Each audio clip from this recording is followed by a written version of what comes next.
guys, welcome back to the channel.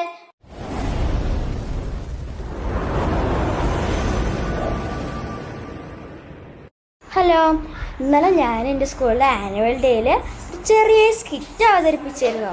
അത് കാണാൻ നിങ്ങളും വരണേ.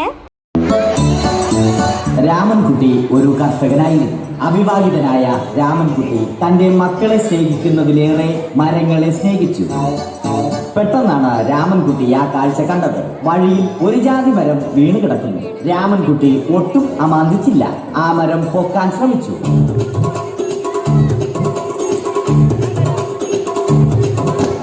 നടക്കുന്നില്ല. പിന്നെയും പൊക്കാൻ ശ്രമിച്ചു.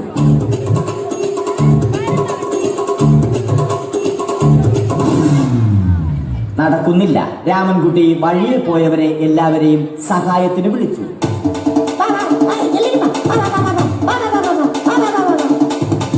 ആരും വന്നില്ല. അവസാനം കുടുംബശ്രീ യൂണിറ്റിൽ തൊഴിലുറപ്പിന് പോകുന്ന പെണ്ണുങ്ങളെ സഹായത്തിന് വിളിച്ചു.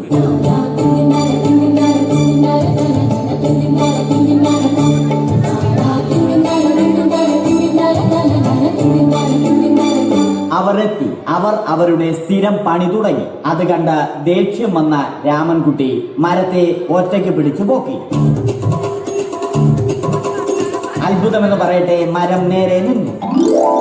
ഇത് കണ്ട തൊഴിലുറപ്പ് പെണ്ണുങ്ങൾ രാമൻകുട്ടിയോട് നോക്കുകൂലി ആവശ്യപ്പെട്ടു.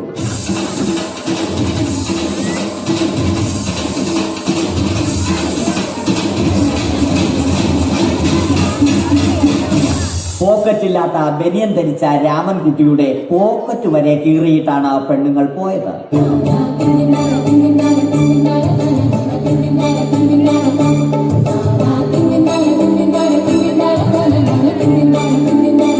രാമൻകുട്ടി പിന്നീട് ഒന്നും ആലോചിച്ചില്ല. മരത്തിന് ഹാക്ടംബോസ് 2020 സെപ്റ്റംബർ 14 നൽകി. മരം തഴച്ചു വളർന്നു. ഇത് കണ്ട രാമൻകുട്ടിക്ക് സന്തോഷം വന്നു. സന്തോഷം വന്നാലും ദുഃഖം വന്നാലും രാമൻകുട്ടിക്ക് മരത്തിനു ചുറ്റും ഡാൻസ് കളിക്കുക എന്നുള്ളത് രാമൻകുട്ടിയുടെ മാസ്റ്റർ പീസ് ആയിരുന്നു. ആ മാസ്റ്റർ പീസ് രാമൻകുട്ടി ഇവിടെയും എടുത്തു.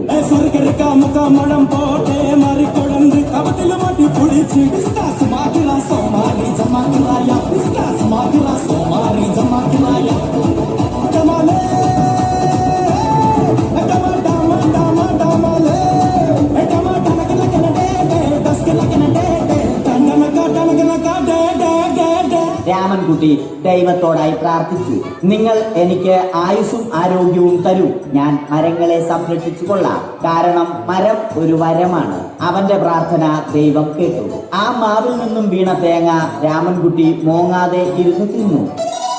അപ്പോഴാണ് രാമൻകുട്ടി മറ്റൊരു കാഴ്ച കണ്ടത്. രാഘവൻ വരുന്നു.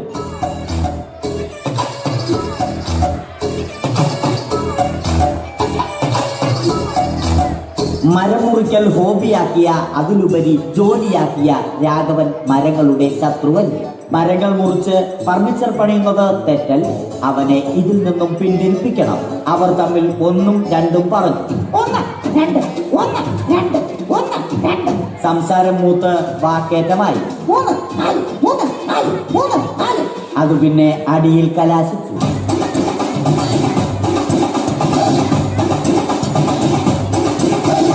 നല്ല മനസ്സിന് ഉടമയായ രാമൻകുട്ടി കംപ്ലീറ്റ് അടിയും വാരിക്കൂട്ടി. ഒടുവിൽ രാമൻകുട്ടി സർവ്വധൈര്യവും സംഭരിച്ച് രാഘവനോടായി അലറി. മനസ്സലിഞ്ഞ രാഘവൻ രാമൻകുട്ടിയെ അരികിൽ വിളിച്ചു. കൈവാക്കിന് കിട്ടിയ രാമൻകുട്ടിയെ രാഘവൻ ഒട്ടിറൊട്ടിയാക്കി മരത്തിലൊട്ടിച്ചു.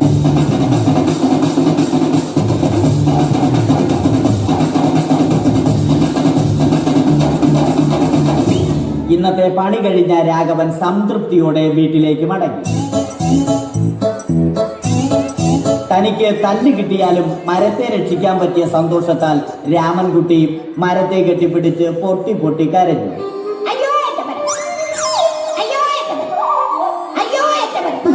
കാരണം മരം ഒരു വരമാണ്. കെട്ടിപ്പിടിക്കൽ ഏറ്റുവാങ്ങിയ മരം നാണം കൊണ്ട് ചില്ലകൾ താഴ്ത്തി. മരത്തെ രക്ഷിച്ച ക്ഷീണത്തിൽ രാമൻകുട്ടി മരച്ചുവട്ടിലിരുന്ന് ഉറങ്ങിപ്പോയി. പെട്ടെന്നാണ് അത് സംഭവിച്ചത്. പ്രകൃതി അതിന്റെ തനിക്കോണം കാണിച്ചു തുടങ്ങി. മഴയും കാറ്റും ഇടിയും വന്നു. അതോടൊപ്പം കോളും വന്നു. കോളെടുത്ത് രാമൻകുട്ടി പറഞ്ഞു. കോൾ കട്ടായി. രാമൻകുട്ടി ദൈവത്തോടായി പറഞ്ഞു. കാറ്റും മഴയും അതൊന്നും ചെവിക്കൊണ്ടില്ല. രാമൻകുട്ടിയുടെ മരം ആടി ഉലഞ്ഞു. രാമൻകുട്ടി ദൈവത്തോടായി വീണ്ടും പറഞ്ഞു. മരം ഒരു വരമാണ്, മരത്തെ ഒന്നും ചെയ്യരുത്. വരം കിട്ടിയതുപോലെ രാമൻകുട്ടി തന്റെ ചൂണ്ടുവിരൽ കൊണ്ട് മരത്തെ താങ്ങി നിർത്തി. ചൂണ്ടുവിരൽ വളഞ്ഞ് ചൂണ്ട പോലെയായി. ഇനി മീൻ പിടിക്കാൻ കൊള്ളാം. അവസാനം സംഭവിക്കേണ്ടത് സംഭവിച്ചു. രാമൻകുട്ടി അടിയിലും മരം മുകളിലും. അന്ത്യശ്വാസം വലിക്കുന്നതിനു മുമ്പ് രാമൻകുട്ടി ദൈവത്തോടായി ഇങ്ങനെ പറഞ്ഞു. എന്റെ